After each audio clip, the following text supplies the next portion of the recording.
Minute papillon. Minute papillon, c'est ça. This is the end. Beauty. Minute papillon. D'ores et déjà, je le précise, c'est pas l'apocalypse maintenant. Qu'est-ce que vous foutez le feu à mon bar? Ah, c'était pour fêter la guerre. Quelle guerre? Y a pas de nouvelle guerre là? Non mais la guerre en général. Parce que moi j'ai très envie de faire la guerre. Ah bah là d'accord, qui n'aime pas faire la guerre, l'esprit de camaraderie qui y règne. L'adrénaline qui sue par tous les pores d'une peau tendue par l'effort. La combinaison du tactique et du physique au service d'un but indéfectible. Ah mais c'est tout à fait ça, tu viens de mettre les mots exacts de ce que ma pensée me permettait pas de m'exprimer personnellement moi-même. Non mais je me fous de ta gueule, c'est pas possible d'aimer faire la guerre. Bon bah tu peux évidemment apprécier les récits de guerre pour l'histoire passée, les films pour l'action-fiction, les jeux vidéo pour le fun, le paintball pour l'adrénaline, ou Warhammer pour la tactique, mais ça s'arrête là. Bah, tu te contredis, c'est pareil, c'est la guerre. Bah disons que le commun des mortels arrive à détacher tout ça de la monstrueuse réalité qu'est se retrouver au milieu d'une vraie guerre. Même les enfants. Pourquoi? Bah parce que même gamin, tu sais qu'avec des nerfs ou des pistolets à billes, bah tu risques pas de mourir ou de tuer quelqu'un. Pourquoi? Même si quand tu vises les yeux, c'est vrai que ça fait pas du bien. Pourquoi? Enfin ça c'est si t'es pas complètement con, parce que en tant que va-t-en-guerre, il y a une chance sur deux que tu le sois. Et la deuxième chance c'est quoi? Non mais cherche pas toi, tes premières chances. Ah moi je ne suis pas con, je suis prof de philo. C'est ce que je fais, donc c'est ce que je suis. Et je pense que la guerre est une nécessité. Ah bah tiens comme par hasard, voici la deuxième chance. C'est les pires, mais on y reviendra. En tout cas ce qui est sûr, c'est que les va-t-en-guerre n'ont pas l'empathie ou la jugeote nécessaire pour imaginer ce qu'est réellement faire la guerre. Avec des amis du Marais, on confectionne des petites trousses de toilette pour nos chers combattants de la liberté, avec dedans des cotons-tiges, de la crème, un masque pour les yeux, et on a appelé ça Slava crème de nuit. Passer des semaines cloîtrées dans une odeur de pisse, la boule au ventre en permanence au point de ne jamais paisiblement dormir, redoutant à chaque bruit que ce dernier annonce les ultimes stimuli perçus par notre corps, meurtri par la faim et l'effort, jusqu'à l'inévitable. Et bah c'est justement pour ça qu'on vient de monter une association pour offrir des petites toilettes sèches portatives pour nos valeureux jaunes et bleus. Et on l'a appelée Slava Urine. Non mais la guerre, tu te pisses dessus de peur ou parce que t'as pas le temps d'aller au pipi room entre deux rafales, pas parce qu'il y a pas de PQ ou de toilette. Oh là bah c'est dangereux d'aller pisser chez un pote, au lieu de baisser sa braguette, et ben il a dégoupillé une grenade. Il en a foutu de partout. Ah mais c'était lui tiens.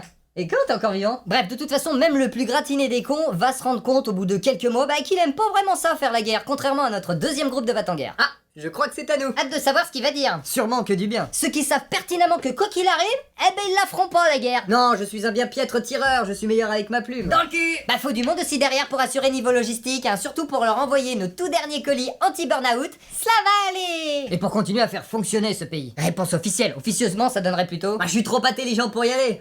Ah moi je suis trop foussard. Bouh le sang. Ouh là là. Ah trop riche. Ah bah pas besoin pour eux de faire preuve d'empathie ou d'essayer de se mettre à la place de ceux qui se retrouvent en pleine guerre. Ça leur arrivera jamais. Non, c'était pas ma guerre. D'ailleurs, je l'ai pas faite. J'y suis pas allé. Mais j'ai motivé un paquet de monde par contre. Et oui, la guerre, c'est pensé par les riches. Mais au moment de le faire, bizarrement, contrairement à d'habitude, ils pensent beaucoup aux pauvres. Proposons-leur quelques années de guerre pour éviter toute une vie passée à l'usine. Ils pourront pas refuser. Et puis ça se trouve, ça nous coûtera moins cher en retraite. Enfin là, je vous parle des va-t-en-guerre chez les autres. Allons-y! Qui ont en commun dans ce deuxième groupe de pas vouloir perdre leurs acquis, leur niveau de vie, leur démocratie. Il faut répandre l'humanisme, cette vision, ce façonnage du monde qui me permet de vivre plutôt pas mal. Car si la guerre pointait le bout de son nez à leur porte, eh ben les bourgeois gentilshommes seraient les premiers à plus être gentils pour rester bourgeois et à courber les chines devant l'ennemi. Alors là, jamais. Je suis un homme de conviction. Impossible de m'en écarter. Suffit de se retourner vers les années 40, hein. Peu de gens aisés ont gonflé les rangs de la résistance. Par contre, ils se sont très bien accommodés à l'occupation. Non mais les Allemands, faut les connaître, en plus j'ai toujours voulu me mettre à la langue de Goethe. Certains cependant, l'élite, resteront quoi qu'il arrive pour une guerre permanente.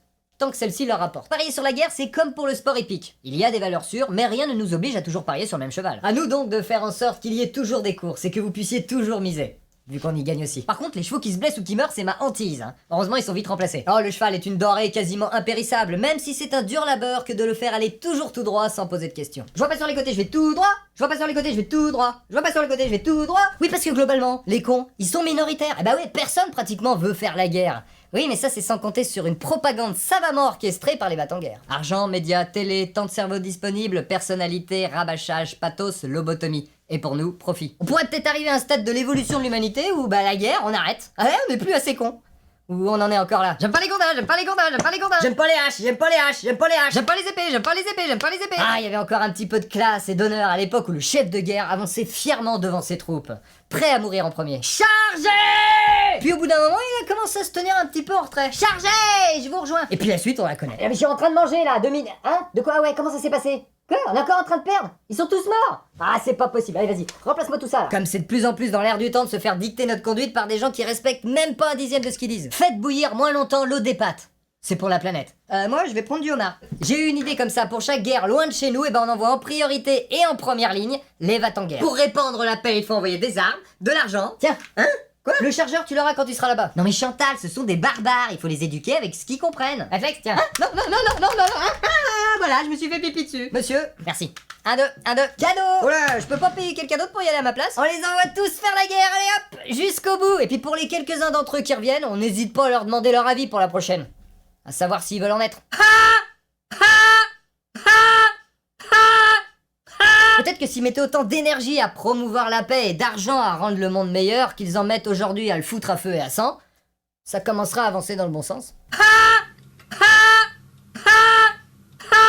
Alors oui, il y a des guerres inévitables, surtout à notre stade d'évolution, mais si on mettait toujours en première ligne les fautifs et ceux qui font le plus de zèle, je pense qu'on en éviterait pas mal. Mais il y a toujours eu la guerre. Ça se trouve, ça fait partie de l'humanité. Oui, il y a toujours eu des meurtres, des viols et de la pédophilie. Ça veut dire que t'es d'accord avec moi? Ouais. Parce que nous ne trompons pas, peu importe les guerres, même civiles, les pays ou les contextes, il n'y a toujours que deux camps. Les gentils et les méchants. J'ai bon. Ceux qui ont peu de choses et qui veulent accéder ou garder au moins un peu de dignité. Avoir à manger, un toit, un travail qui nous laisse un petit peu d'énergie en fin de journée et de l'avenir pour nos enfants. Mais pour qu'ils se battent et faire la guerre n'est quoi qu'il en soit qu'un dernier recours, je me demande s'ils savent pas que c'est notre dernier recours et s'ils en jouent pas un petit peu. Et ceux qui possèdent argent, pouvoir et qui eux ne verront jamais aucun souci à faire la guerre par procuration pour conserver ce qu'ils ont. Je crois qu'il est préférable de conserver un petit peu d'ordre et d'hierarchie. Sinon, où va-t-on, hein? Un monde d'êtres humains libres et égaux? Bah bravo les beatniks, hein. Faudrait peut-être juste leur retirer cette procuration. Et arrêter de leur donner satisfaction.